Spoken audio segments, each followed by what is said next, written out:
Hola, bon dia. Continuem amb el capítol 25 que ens parla de la justícia de Déu.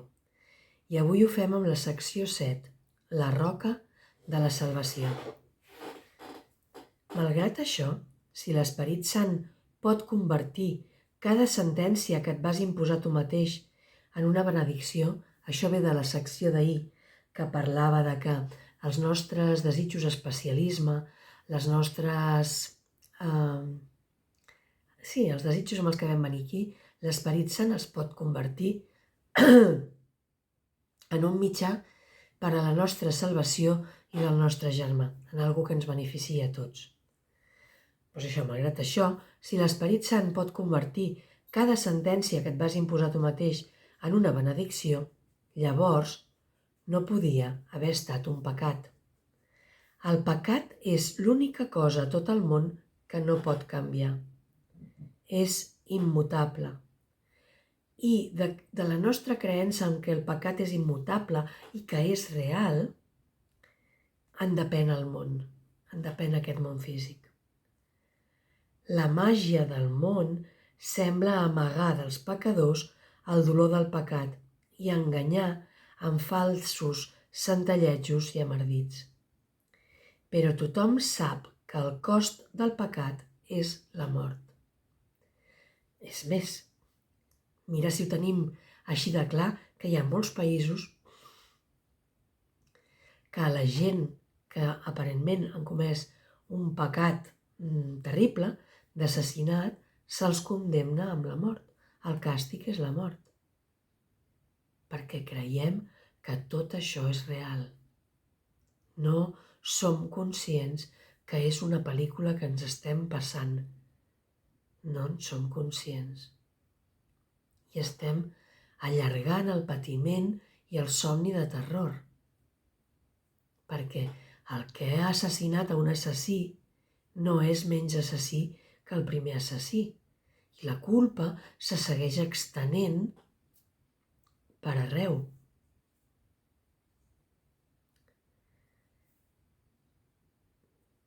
Dèiem que tothom sap que el cost del pecat és la mort. I certament ho és. Perquè el pecat és una petició de mort. Un desig de fer que els fonaments d'aquest món siguin tan ferms com l'amor, tan dignes de confiança com el cel i tan forts com Déu mateix. La creença en el pecat és la que sosté aquest món. Tot aquell que creu que és possible pecar manté el món exclòs de l'amor i això no canviarà. Tanmateix, seria possible que allò que Déu no va crear compartís els atributs de la seva creació quan és l'oposat a ella des de qualsevol punt de vista? És a dir, seria possible que una cosa no creada per Déu compartís els atributs de la seva creació, d'immutabilitat, de permanència, d'eternitat, d'impecabilitat, quan és l'oposat a la creació des de qualsevol punt de vista? Doncs no. És impossible que el desig de morir del pecador sigui tan fort com la voluntat de Déu per la vida. Tampoc no és possible que els fonaments d'un món que ell no va crear fossin tan ferms i segurs com el cel. Com seria possible que el cel i l'infern fossin el mateix? I com podria ser que allò que la seva voluntat no va disposar no es pogués canviar? Quina altra cosa, a part de la seva voluntat, és immutable? I què pot compartir els seus atributs excepte ella mateixa? Quin desig pot alçar-se contra la voluntat de Déu i ser immutable? Si poguessis adonar-te que l'única cosa que és immutable és la voluntat de Déu, aquest curs no et resultaria difícil. La voluntat de Déu no varia. El que Déu pensa de nosaltres no varia. Els atributs que Déu ens va donar amb la nostra creació T'estimaré eternament com tu a mi, sigues tan perfecte com jo, doncs mai no podràs estar separat de mi. I nosaltres vam respondre, sí, pare. Això no canviarà mai. I d'això se'n deriven una sèrie de propietats en nosaltres, en el nostre ser, no en nosaltres personatges, sinó en el nostre ser, que són immutables. La nostra impecabilitat, la nostra santedat, la nostra eternitat, la nostra perfecció, la nostra llibertat, no estan mai en joc. Són perpètues, no poden variar. Res pot alterar-ho.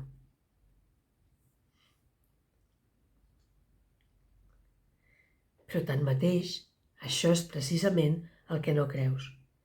Així i tot, no podries creure res més si només veiessis allò que realment és. Tornem a allò que anteriorment hem dit i pensem-hi més detingudament. Ha de ser o bé que Déu està boig o bé que aquest món és un manicomi. Ni un sol dels pensaments de Déu no té sentit en aquest món. I res d'allò, perdoneu que tinc per aquí un mosquit i encara em picarà. Hem dit, ni un sol dels pensaments de Déu no té sentit en aquest món. I res d'allò que el món accepta com a cert no té cap sentit en la teva ment, ni en la seva. Allò que no té sentit ni significat és de ment. Les coses aquí que no tenen significat, que no tenen coherència, venen de la demència, és de ment. I allò que és de ment no pot ser la veritat. Ni una sola de les creences que en tanta estima es tenen aquí, si una sola de les creences que en tanta estima es tenen aquí fos certa, llavors tot pensament que Déu hagi tingut seria una il·lusió.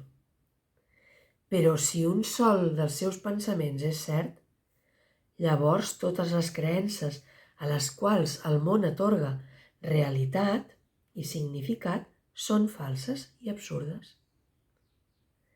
Aquesta és l'elecció que tens davant teu. No tractis de veure-la d'una altra manera ni fer-ne el que no és, perquè l'única cosa que pots fer és prendre una decisió. La resta depèn de Déu, no de tu. Justificar un sol dels valors que el món sosté és negar el seny del teu pare i el teu, perquè Déu i el seu fill, ben amat, no pensen de manera diferent. Quan tu estàs pensant sense la ment de Déu, penses que penses, però en realitat no penses res, perquè els únics pensaments que tenim reals a la nostra ment són els que pensem en Déu.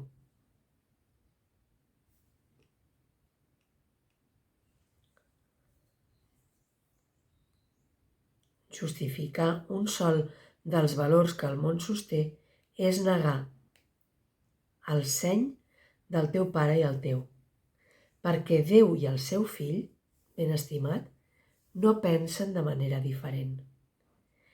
I és aquesta concordança en el fet de pensar de tots dos el que fa que el fill sigui cocreador amb la ment, el pensament de la qual el va crear ell, en Déu. De manera que si tria creure en un sol pensament que s'oposi a la veritat, haurà decidit que ell no és el fill de Déu, que no és el fill del seu pare, perquè el fill està boig i el seny ha de ser una cosa aliena al pare i al fill. I això és el que creiem. Creiem que estem bojos i que potser Déu també ho està, però no creiem que siguem el fill de Déu i que el nostre pensament sigui un amb el del pare. No pensis que aquesta creença de que o bé si està boig el fill del pare, el fill ha de ser una cosa aliena al pare. No pensis que aquesta creença depèn de la forma en què es manifesti. Aquell que d'alguna manera cregui que el món és entenimentat, que algunes de les coses que pensa estan justificades o que està sustentat per alguna mena de raó, creu que això és cert. Mentre seguim creient que hi ha alguna cosa d'aquest món que es pot salvar, que està justificada, que és entenimentat, estem donant per cert això que hem dit abans. Perdoneu. El pecat no és real perquè ni el pare ni el fill són dements. Aquest món no té cap sentit perquè es basa en el pecat i el pecat no va poder ocórrer mai perquè si no, no podríem sortir d'aquí. Qui podria crear lo immutable tret que estigués basat en la veritat? Ara ve la bona notícia. L'Esperit Sant té el poder de transformar tots els fonaments del món que veus en una cosa diferent, en una base que no sigui de ment, sobre la qual s'hi puguin establir els fonaments d'una percepció sana i des de la qual es pot percebre un altre món. Un món en el qual res no s'oposa a allò que conduiria el Fill de Déu al seny i a la felicitat. Un món en què res no dona testimoniatge de la mort ni de la crueltat, de la separació o de les diferències.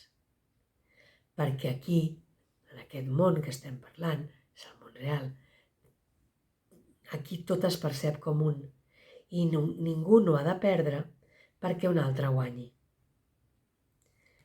Posa a prova totes les teves creences a la llum d'aquest únic requisit, que ningú ha de perdre perquè un altre guanyi. I entén que tot allò que satisfà aquesta única petició és digne de la teva fe. És a dir, aquí en aquest món tots hi hem de guanyar. Si perquè un hi guanyi i els altres hi han de perdre, no anem bé. Res més no ho és. Allò que no és amor és pecat. Repeteixo, allò que no és amor és pecat i cadascun d'ells percep l'altre com a dement i sense sentit. L'amor és la base d'un món que els pecadors perceben com completament dement, donat que creuen que el camí que ells segueixen és el que condueix al seny. El pecat, però, és igualment dement als ulls de l'amor, que dolçament prefereixen mirar més enllà de la bogeria i descansar serenament en la veritat. Tant l'amor com el pecat veuen un món immutable, tal com cadascun defineix la inalterable i eterna veritat d'allò que ets. I cadascun reflecteix un punt de vista d'allò que el pare i el fill han de ser perquè aquest punt de vista sigui significatiu i entenimentat. Però per uns som pecadors i per l'altre som el fill de Déu estimat. La teva funció especial és aquella forma en particular que a tu et sembla més significativa i assenyada per demostrar el fet que Déu no és dement. Aquí, important, perquè ens acaba de definir quina és aquesta funció especial que nosaltres havíem volgut venir a fer i que l'Esperit Sant reconverteix. Diu, la teva funció especial és aquella forma en particular que a tu et sembla més significativa i assenyada per demostrar el fet que Déu no és dement. És a dir, cadascú de nosaltres té una manera d'explicar les coses, té una manera de comunicar. Per això diu en el manual del mestre que cada mestre de Déu ja té uns alumnes atribuïts en funció de la seva manera, la seva funció especial d'explicar, de transmetre i de viure, de ser les pròpies ensenyances. El contingut és el mateix. Sempre explicarem que el Fill de Déu és innocent. Però la forma s'adapta a les teves necessitats particulars, al temps i lloc concret en què creus trobar-te i on pots ser alliberat d'aquests conceptes així com de tot allò que creus que et limita. El fill de Déu no pot estar limitat pel temps, per l'espai, ni per cap cosa que la voluntat de Déu no hagi disposat. Tanmateix, si es creu que allò que és la seva voluntat és una bogeria, llavors la forma de seny que la fa més acceptable per als qui són dements requereix una decisió especial. Aquesta decisió no la poden prendre els dements, el problema dels quals és que les seves decisions no són lliures ni les prenen guiats per la raó a la llum del sentit comú. Seria certament una bogeria el fet de posar la salvació en mans dels dements. Però com que Déu no està boig, ha designat a un tan entenimentat com ell perquè li presenti un món de major seny a tot aquell que va triar la demència com la seva salvació, és a dir, a tots nosaltres. Tots vam triar la demència, tots ens vam voler amagar en aquest món que hem fabricat, amagant-nos de l'amor de Déu, perquè vam creure que necessitàvem ser castigats per haver desobeït. Déu ens va dir que no podíem ser el creador d'ell. Nosaltres tenim el poder creador i tenim les nostres creacions, però el que no vam poder crear mai és el Pare. El Pare va ser creat, el Pare ja és de sempre. Val? Llavors nosaltres no vam poder crear el Pare perquè el goig d'extendre's, que és el fet pel que vam ser creats, es col·lapsaria. Si el Pare em crea a mi i jo creo el Pare, fem un bucle i es col·lapsa la creació. Llavors, l'única cosa que ens va dir Déu que no, nosaltres ens vam oblidar de riure d'aquesta idea i vam tenir la tentació com de crear el nostre propi pare. Però només ho vam poder fer amb somnis i vam fabricar aquest món per poder experimentar això en somnis.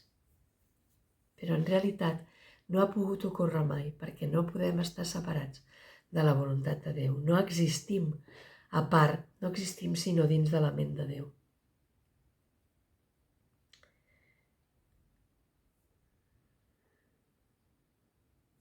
Però com que Déu no està boig, ha designat a un tan entenimentat com ell perquè li presenti un món de major seny a tot aquell que va triar la demència com la seva salvació. A ell li és donat triar la forma més apropiada per ajudar el dement, l'Esperit Sant.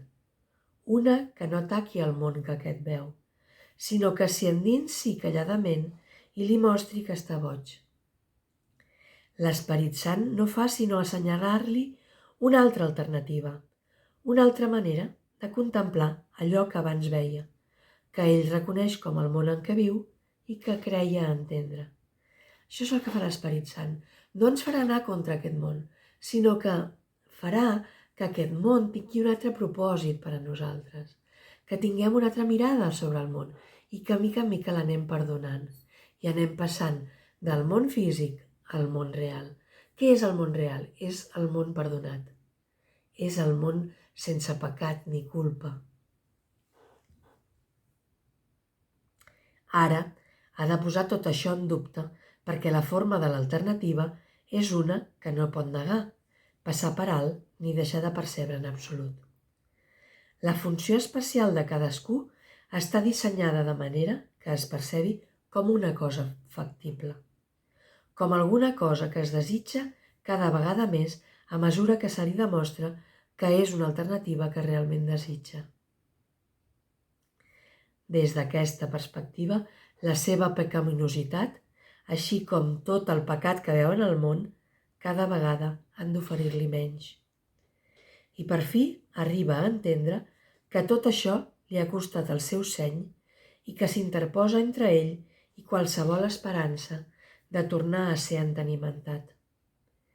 Com que té un paper especial en l'alliberament de tots els seus germans, no se'l deixa sense la possibilitat d'escapar de la bogeria. Que bonic. Seria tan inaudit que se l'exclogués i se'l deixés sense una funció especial en l'esperança d'assolir de pau la pau, com ho seria que el pare ignorés el seu fill i el passés de llarg sense cap mirament. És impossible que aquesta funció especial no ens porti al despertar, pel bé de tots.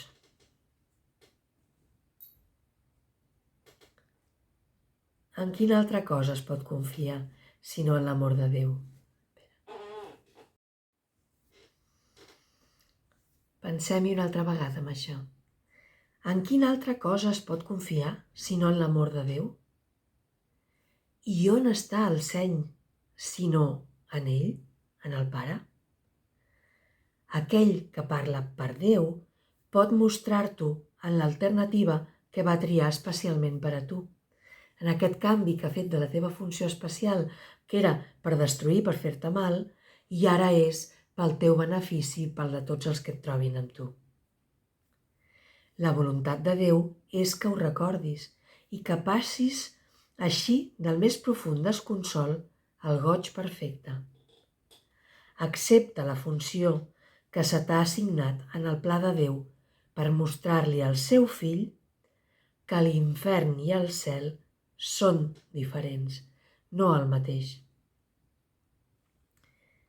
Però en el cel són el mateix, perquè manquen de les diferències que haurien fet del cel un infern i de l'infern un cel si tal demència hagués estat possible. La creença que és possible perdre-hi només és el reflex de la premissa subjacent que Déu està boig. O sigui, tu només pots creure que pots perdre-hi si creus que Déu està boig. Perquè en aquest món sembla que algú ha de perdre-hi perquè un altre hi ha guanyat. Si això fos cert, llavors Déu estaria boig realment. Però què és aquesta creença sinó una forma de la premissa més bàsica segons la qual el pecat és real i és el que regeix el món? Per cada petit guany que s'obtingui, algú ha de perdre-hi i pagar l'import exacte amb sang i patiment, perquè en cas contrari el mal triomfaria i la destrucció seria el cost total de qualsevol guany. Tu, que creus que Déu està boig, examina-ho detingudament i comprèn que o bé Déu és dement o bé ho és aquesta creença, però no totes dues alhora. La salvació és el renaixement de la idea que ningú no ha de perdre-hi perquè un altre guanyi. I tothom hi ha de guanyar si és que hi ha un de sol a guanyar. Amb això queda restaurat el seny, i sobre aquesta única roca de veritat, la fe pot descansar amb perfecta confiança i amb perfecta pau en l'etern seny de Déu. La raó queda satisfeta, perquè amb això totes les creences dements poden ser corregides. I si això és veritat, el pecat només pot ser impossible. Aquesta és la roca sobre la qual hi descansa la salvació. Que no pot ser veritat que si un guanya els altres hi perden. La veritat és que tothom hi ha de guanyar. Aquesta és la roca sobre qui s'han de sentar els nostres fonaments. Quan jo hi guanyo, els altres guanyen. Quan els altres guanyen, jo també hi guanyo. És un win-win.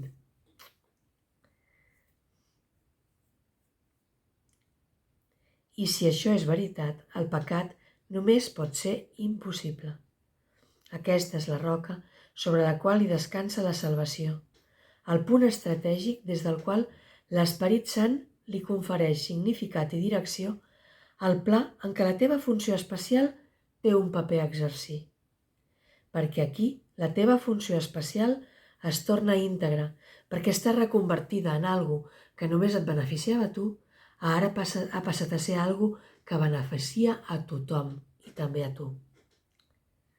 Donat que comparteix la funció de la totalitat. Recorda que tota temptació no és més que això, la creença forassenyada que la demència de Déu et tornaria entenimentat i et donaria allò que volguessis, o que bé, tu o Déu hauríeu de perdre-hi davant de la demència, perquè els vostres objectius són irreconciliables. La mort exigeix vida, però no la pot mantenir a cap preu. Ningú no ha de patir perquè la voluntat de Déu es faci. La salvació és la seva voluntat, la de Déu, perquè tu la comparteixes amb ell. No és només per tu, sinó per a l'ésser que és el fill de Déu. I això s'extén a tota la filiació, no només a nosaltres, a tota la filiació. Aquest no pot perdre-hi, perquè si pogués, suposaria una pèrdua pel seu pare, i per al pare la pèrdua és impossible. I això és entenimentat, perquè és la veritat. Que bonica la roca de la salvació. La roca de la salvació és entendre que l'Esperit Sant ha transformat el teu desig de ser especial, el teu especialisme, la teva funció especial, en algo que, en lloc de beneficiar-te tu i perjudicar els altres, ara beneficiarà els altres i també et beneficiarà tu. Fixeu-vos que bonic això. Aquesta és la roca de la salvació. I no pots deixar de fer la teva funció especial perquè beneficiarà a molta gent. Que bonic, que bonic. I la roca és que si perquè uns hi guanyin, algú hi ha de perdre, aquest no és el camí. El camí és que amb el guany d'uns hi és el guany de tots. És posar-hi la totalitat. És fer-ho total. Molt bonica, aquesta secció.